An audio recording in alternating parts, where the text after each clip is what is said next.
Hey there, Mama Bear. Vanessa here with compassion, candor, and clarity for you, the mom with a mini-me you're raising to be a better version of you, so help you God. And I feel you on that, my friend, so I'm glad you're here to join me for episode 49 of Motherhood Unmasked. This is Motherhood Unmasked, the podcast for real talk about the challenges moms face. I'm your host, Vanessa Harris. But Mama, you're the kind of hero who doesn't need to hide behind a mask. I'm looking forward to connecting with you today. Last episode we talked about raising men, so it's only fitting we talk about raising women too. Off the top, I'll admit this episode won't roll off the tongue as easily as my last episode on raising men because one, I didn't have much backstory to pull from regarding what it takes to raise a woman, and two, raising boys into men comes more naturally to me. As I've said here before and in my book Daddy's Girl Forever, I am my father's daughter, mainly because I spent so much time with him. Where my daughter grows up attached to my hip, I grew up attached to my dad's. Much of that was by necessity, with my mom working nights as a nurse and working on her degree during the day, but also because she had no interest in or ability to connect with me. I suspect it was the same between her and my grandmother, though my mom is tight-lipped about their relationship. What I do know is my mom was all thumbs when it came to me, and that put me in the unusual yet wonderful position of being a girly girl heavily influenced by a manly man. I learned how to fully feel my emotions yet step back and be objective, which helps me live more measured than impulsive. A skill that keeps me from mindlessly riding the wave of emotion and from using my emotions to manipulate others because emotional expression is one of, not my only quality. And as women wear more hats in today's culture, the ability to be what I call relationally ambidextrous, that is, displaying passion and poise, is a skill we could all use. As God would have it, my daughter's temperament blend is about as emotionally expressive as they come. So it's easy for her to impulsively respond in moments of fear and frustration, only to later apologize for overreacting and admitting she got caught up in the wave before she knew it. As a woman with extensive experience living in the same cultural climate with the same pressures she's just recognizing as a preteen, I could pat her back, affirm the importance of her authentic self-expression, share my been there, done that story, and leave it at that. Or I could also help her become a woman of passion and poise by teaching her to process what she feels, then place it up against what is true, and then embrace the truth, so the next time she has a similar experience, she's armed to respond instead of react.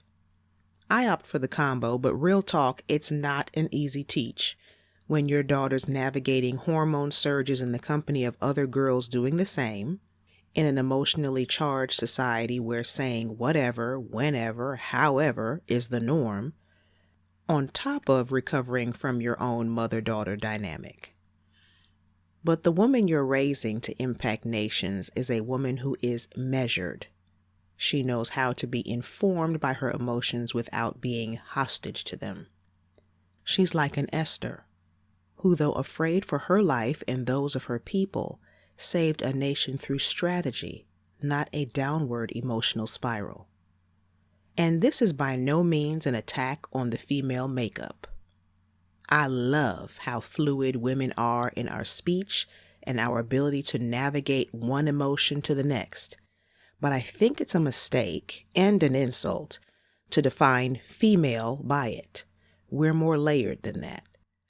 Laugh, cry, mourn, rejoice, have all the feels and feel them all the way. Suppression is not the goal. Insight is.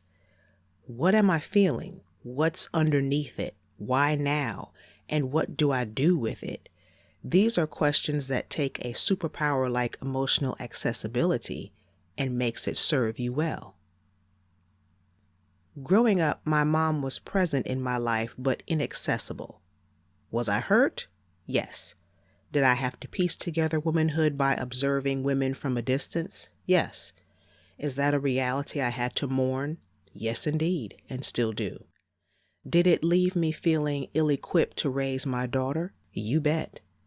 But I took the gift my dad gave me, the ability to hit pause on all the feels and step back, to look at what I did learn from my mom and other women along the way, and pray about what I needed to add to the mix to pour into the woman I'm positioned to raise, a woman of strength and sensitivity.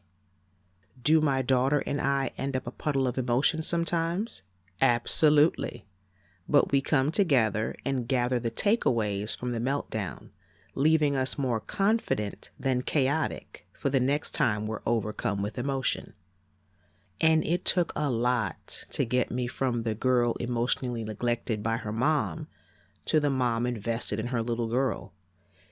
It involved years of journaling before ever writing Daddy's Girl Forever, a candid conversation on the impact of an absent dad, or in my case, one who pulled back after years of me being his right-hand girl, on top of maternal emotional neglect.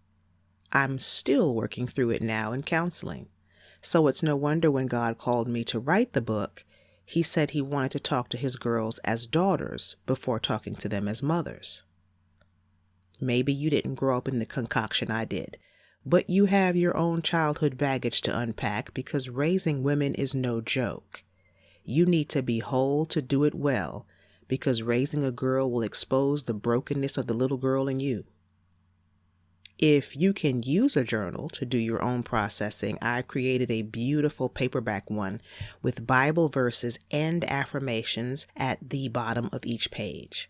But if you can relate to any of my story and want to go deeper in your pursuit of better, I recommend my book, Daddy's Girl Forever, along with the 31-day devotional and the study guide journal by the same name. Work through them alone or with a group of moms you trust to heal and help build a generation of women more victorious than victim. You can find all the books I mentioned at vinelifefaith.com/books.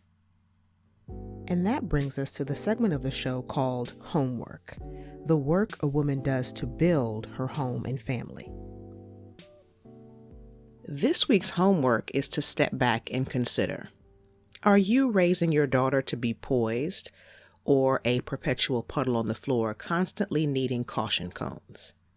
In all likelihood, you'll need to start with looking at how you handle your emotions.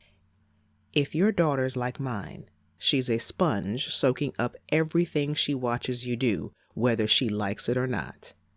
So what are you modeling? And more importantly, is what you're modeling serving you well in your relationships with your spouse, your friends, yourself? It's easy to point the finger at others, especially other women, and say they're the problem. As someone who gets along easier with men than women, I used to avoid women because of the drama too often associated with us. Until I asked myself, as a fellow woman, what drama am I bringing to the table? Then I committed to working on me, something else my daughter's noticed and asks me about, which allows me to teach her the skills I'm learning.